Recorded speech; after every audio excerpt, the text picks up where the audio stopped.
Merhaba, bu bizim QLQ kesit takımı ve birleşme makinesi. Bak şimdi bir bak. Çin kutun ve istasyonlardan. Bu geliyor.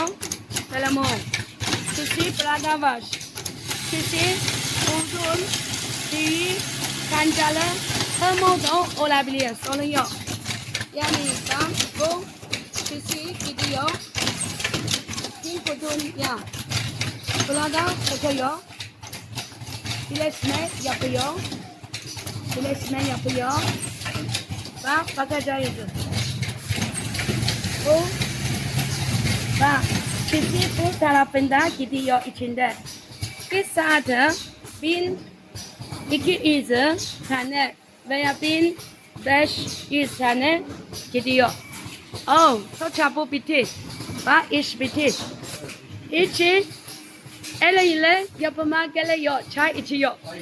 Çay içiyor. Çok rahat.